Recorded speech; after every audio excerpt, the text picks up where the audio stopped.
샬롬! 오늘 하루를 우리에게 허락하신 하나님의 은혜를 생각합니다. 우리가 하나님의 돌보심 가운데 살아갈 수 있는 것은 하나님께서 자신에게 나아오는 길을 열어주셨기 때문입니다. 우리에게는 하나님 앞에 나아가 말씀을 듣고 기도하는 특권이 있습니다. 오늘도 이 레위기의 말씀을 통해서 하나님께서 베풀어 주시는 풍성한 은혜를 누리기를 기도합니다. 오늘 우리에게 주시는 말씀은 레위기 5장 1절부터 19절의 말씀입니다. 제 5장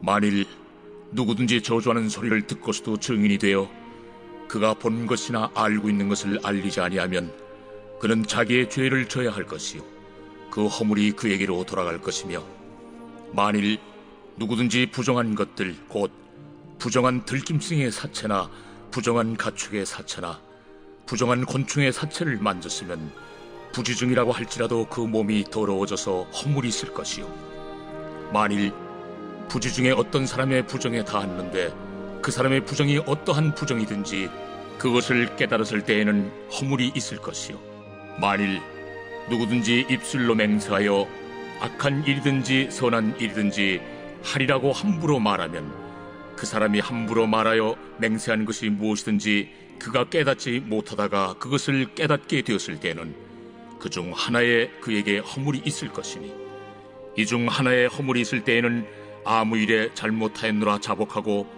그 잘못으로 말미암아 여호와께 속죄제를 드리되 양떼 암컷 어린 양이나 염소를 끌어다가 속죄제를 드릴 것이요, 제사장은 그의 허물을 위하여 속죄할지니라. 만일 그의 힘이 어린 양을 바치는 데에 미치지 못하면 그가 지은 죄를 속죄하기 위하여 산비둘기 2마리나 집비둘기 새끼 2마리를 여호와께로 가져가되 하나는 속죄제물을 삼고 하나는 번제물을 삼아 제사장에게로 가져갈 것이요, 제사장은 그 속죄제물을 먼저 드리되 그 머리를 목에서 비틀어 끊고 몸은 아주 쪼개지 말며 그 속죄제물의 피를 제단 곁에 뿌리고 그 남은 피는 제단 밑에 흘릴지니 이는 속죄제요, 그 다음 것은 규례대로 번제를 드릴지니 제사장이 그의 잘못을 위하여 속죄한즉 그가 사함을 받으리라. 만일 그의 손이 산비둘기 2마리나 집비둘기 2마리에도 미치지 못하면 그의 범죄로 말미암아 고운 가루 10분의 1 에바를 예물로 가져다가 속죄제물로 드리되 이는 속죄제인즉 그 위에 기름을 붓지 말며 유향을 놓지 말고 그것을 제사장에게로 가져갈 것이요, 제사장은 그것을 기념물로 한 움큼을 가져다가 제단이 여호와의 화제물 위에서 불사를 지니 이는 속죄제라. 제사장이 그가 이 중에서 하나를 범하여 얻은 허물을 위하여 속죄한즉 그가 사함을 받으리라. 그 나머지는 소제물같이 제사장에게 돌릴지니라. 여호와께서 모세에게 말씀하여 이르시되 누구든지 여호와의 성물에 대하여 부지 중에 범죄하였으면 여호와께 속건제를 드리되 내가 지정한 가치를 따라 성소의 세겔로 몇 세겔 은에 상당한 흠없는 순양을 양떼 중에서 끌어다가 속건제로 드려서 성물에 대한 잘못을 보상하되 그것의 5분의 1을 더하여 제사장에게 줄 것이요, 제사장은 그 속건제 순양으로 그를 위하여 속죄한즉 그가 사함을 받으리라. 만일 누구든지 여호와의 계명 중 하나를 부지 중에 범하여도 허물이라 벌을 당할 것이니 그는 내가 지정한 가치대로 양떼 중 흠없는 순양을 속건 제물로 제사장에게로 가져갈 것이요, 제사장은 그가 부지 중에 범죄한 허물을 위하여 속죄한즉 그가 사함을 받으리라. 이는 속건죄니 그가 여호와 앞에 참으로 잘못을 저질렀음이니라.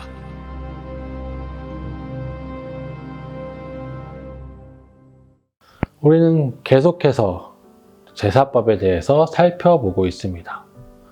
어제 우리는 속죄제에 대해서 살펴보았습니다. 이제 오늘은 특별한 경우의 속죄제, 그리고 하나님께 드리는 속건제에 대해서 살펴볼 것입니다. 오늘 본문이 말하는 속죄제를 드려야 하는 특별한 경우는 죄에 대해 적극적으로 반응하지 않는 죄에 대한 것입니다. 1절은 다른 이의 잘못에 대해 적극적으로 증언하지 않는 경우 죄가 된다고 말하고 있고, 2절과 3절은 이전에 부정한 것이나 부정한 사람에게 접촉한 것을 모르고 있다가 인지한 경우 죄가 있다라고 말하고 있으며, 4절은 가볍게 한 맹세라고 할지라도 그것을 지키지 못했다가 그것을 인지한 경우 죄가 있다라고 말하고 있습니다. 이 잘못들의 공통점은 드러나지 않는 것들이지만 그 행위들이 누군가에게 피해를 입혔다는 것입니다. 내가 침묵함으로 공동체의 정의가 무너졌고, 내가 부정한 것과 접촉하고 정결, 예식을 치르지 않으므로 누군가가 부정하게 되었을 것이고, 선이라 하더라도 거짓으로 공동체의 건강을 파괴했을 것입니다. 하나님께서는 이러한 경우를 말씀하시면서 우리에게 죄에 대한 민감성을 요구하고 계시는 것입니다. 내가 의도하지 않고 혹 누군가에게 잘못을 하지 않는 일들을 하였다 하더라도 나로 인해 누군가가 아파하고 힘들어 한다면 그것이 우리의 죄가 된다고 말씀하시는 것이죠.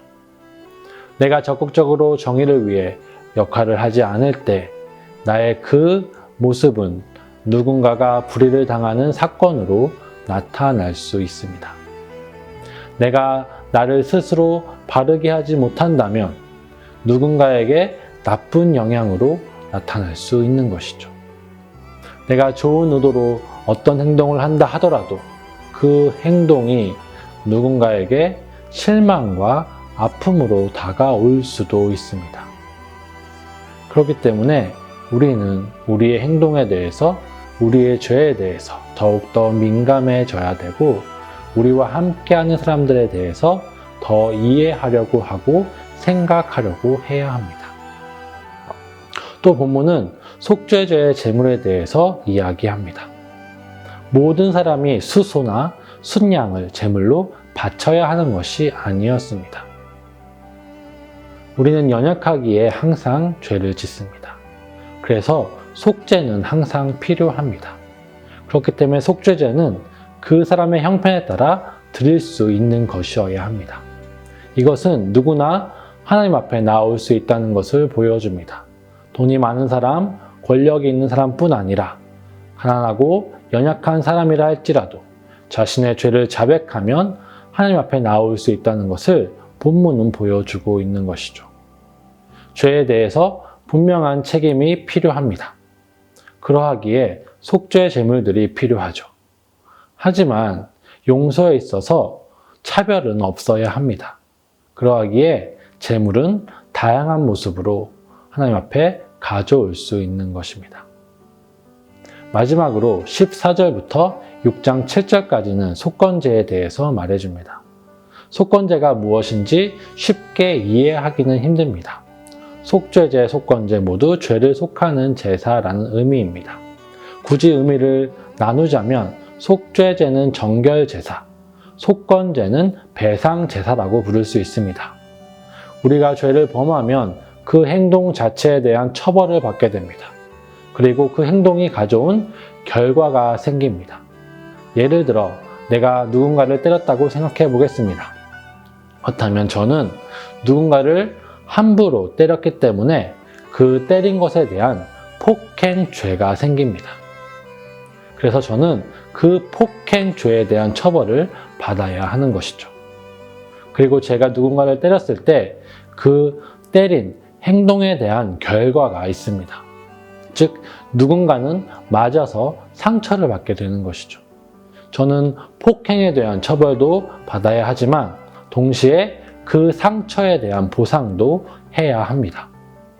이렇게 생각하면 속죄제는 그 폭행에 대한 죄를 용서받는 제사라고 할 수 있고, 속건제는 상처에 대한 보상에 대한 제사라고 할 수 있습니다.